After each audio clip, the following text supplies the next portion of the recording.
Chapter 3. Cashmere, Umbrellas, and Gooseberries. Is this the help desk? The voice on the phone sounded frantic. Yes, it is, sir. How may I help you?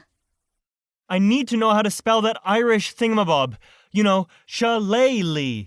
How's that spelled? I sighed. My job at the help desk of the Franklin Governmental Complex was not supposed to involve spelling stumpers and trivia bits. Ask me where to get a passport or how to replace a lost Social Security card. I'm your girl. But several times a day, I got questions like this one. People seemed to think that since it was called the help desk, I could answer anything. That word is spelled Shillelagh. Luckily, I had always been good at both spelling and trivia. Whenever possible, I answered the ridiculous questions. Will that be all, sir? A click came in reply, then silence. I turned back to my computer. I had taken this job to escape from heartbreak at my old office. I was thankful to have discovered Joey's lies before we married, but then I had set a garrison around my heart and escaped to this new place. Remembering Joey, I scowled at the monitor. The incoming call light blinked. Help desk, how may I be of assistance? The voice at the other end was pleasant and masculine. Is it true that it takes more muscles to frown than to smile? Not another one. Why can't he just ask where to get a parade permit? Sir, that's a myth. Frowning and smiling use approximately the same number of facial muscles. He chuckled. Then what would it take to put a smile on your face? Sir, do you have a question about birth certificates or anything like that? Nope. Have a great day. I looked back at my monitor, feeling slightly as if I'd been spied upon. How did he know I was frowning? My face felt strangely warm, though, and I wondered if I'd hear that voice again. I didn't have to wonder for long. The next morning, Pleasant Voice called again. What kind of animal gives us cashmere? It was just a coincidence, I thought, that I was wearing a cashmere sweater that day.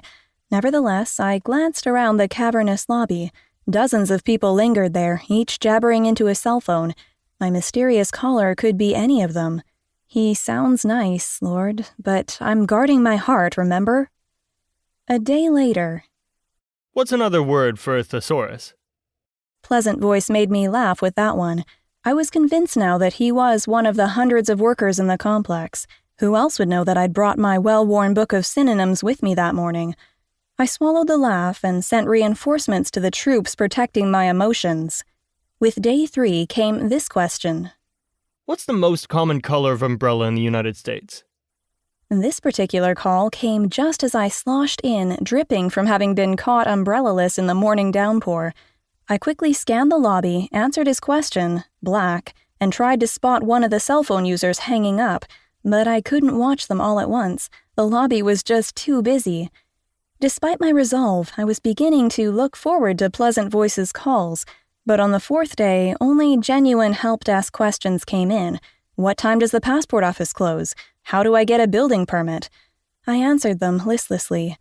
Between calls, I alternated between prayer and distraction. Oh, help me, Lord. I can't stop thinking about that caller. What's going on? I don't want to hurt again.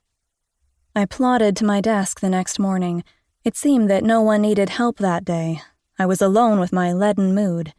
Sometime around mid-morning, Pleasant Voice was back.